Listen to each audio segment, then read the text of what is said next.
السلام علیکم دوستو، آج ہم موسیٰ علیہ السلام کے بارے میں جاننے کی کوشش کریں گے۔ پوری ویڈیو دیکھو گائز۔ حضرت موسیٰ ایک مرتبہ تقریر کر رہے تھے۔ دوران تقریر ایک آدمی کھڑا ہوا، کہا کہ اے موسیٰ، کیا آپ سے بڑا کوئی عالم ہے؟ موسیٰ علیہ السلام نے کہا نہیں، مجھ سے بڑا کوئی عالم نہیں۔ اس وقت دنیا میں سب سے بڑا عالم میں ہوں، اور حقیقت میں موسیٰ علیہ السلام سب سے بڑے عالم تھے، مگر اللہ تعالیٰ کو موسیٰ کی یہ بات پسند نہیں ہے۔ یہ عالم کی شان نہیں ہے کہ سب سے بڑا اپنے آپ کو سمجھے۔ موسیٰ علیہ السلام کا یہ جملہ اللہ کو پسند نہیں آیا۔ اللہ نے کہا اے موسیٰ، ہمارا ایک بندہ ہے، اس کے پاس تم جاؤ، اس کے پاس وہ علم ہے جو تمہارے پاس ہے۔ موسیٰ علیہ السلام نے کہا اچھا، اس کے پاس وہ علم ہے جو میرے پاس نہیں ہے، ٹھیک ہے، میں جاتا ہوں اس کے پاس، سیکھتا ہوں اس سے۔ کہاں ملے گا وہ؟ اللہ نے کہا وہ تمہیں ملے گا مجمع البحرین پر، جہاں دونوں دریا آپس میں ملتے ہیں، وہاں چلے جاؤ، وہاں تمہیں وہ آدمی ملے گا۔ چنانچہ حضرت موسیٰ علیہ السلام نے اپنے ساتھی حضرت یوشع ابن نون کو لیا اور پہنچے وہاں پر۔ وہاں پہ حضرت خضر سے ملاقات ہوئی۔ حضرت خضر کون تھے؟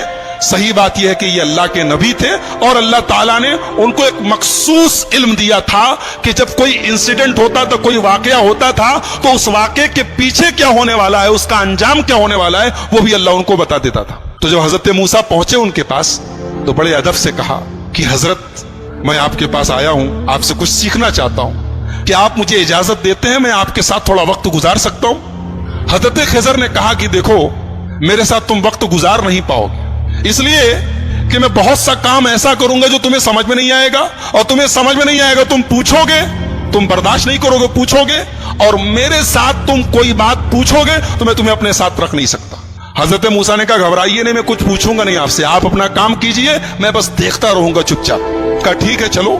دونوں چلے، دریا میں کشتی جا رہی تھی، دونوں کشتی پر بیٹھے۔ کشتی پر جیسے بیٹھے، حضرت خضر نے ہتھوڑی نکالی اور تختی کا ایک تختہ توڑ کے نکالنے لگے۔ حضرت موسیٰ نے کہا کیا کر رہے ہیں آپ؟ ارے کشتی ڈوب جائے گی، سب مر جائیں گے، سب کو ڈبونا ہے کیا؟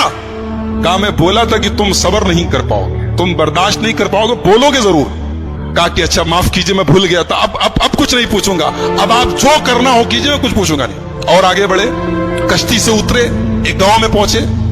گاؤں میں 15 سال کا 16 سال کا ایک لڑکا تھا، اچھا خاصا ٹہل رہا تھا۔ اس کو حضرت خضر نے پکڑا، اس کی گردن گھما دی، مر گیا، وہیں پہ مر گیا۔ کہا رے اقتلت نفسا زکیۃ بغیر نفس، ایک معصوم بچے کو مار ڈالا آپ نے؟ قال الم اقل لك انك لن تستطيع معي صبرا، کہا کہ میں جانتا تو تم صبر نہیں کر پاؤ گے میرے ساتھ، تم برداشت نہیں کر پاؤ گے۔ کہا اچھا معاف کیجیے، اب آخری چانس دے دیجیے، اب اگر میں کچھ پوچھوں گا آپ مجھے چھوڑ دیجیے، آپ اپنے راستے میں اپنے راستے۔ کہا ٹھیک ہے۔ آگے پہنچے، ایک گاؤں میں گئے، ایک بستی میں گئے، دونوں بھوکے پیاسے تھے۔ جب بستی میں پہنچے تو وہ بستی جو تھی وہ کنجوسوں کی، بخیلوں کی بستی تھی۔ یہ دونوں پہنچے، بولے ہمیں بھوک لگی ہے، کچھ کھانے کو ملے گا کیا؟ تو بستی والوں نے کہا کہ تمہارے باپ کما لے کہ چلے آئے اور ہم تم لوگوں کو کھانے پینے کو دیں گے، چلو جاؤ یہاں سے، بھگا دیا ان لوگوں نے۔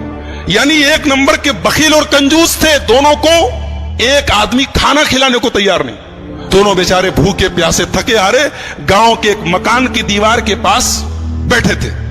اچانک دیوار گرنے لگی، حضرت خضر کھڑے ہوئے، اور اللہ نے ان کو ایک مخصوص طاقت دی تھی، دیوار گر رہی تھی، انہوں نے کھڑے ہو کے دیوار کو سیدھا کر دیا۔ حالانکہ وہ اکیلے ایک آدمی کے بس کی چیز نہیں تھی، لیکن اللہ نے ان کو پاور دیا تھا، انہوں نے کھڑے ہو کے دیوار ٹھیک کر دی۔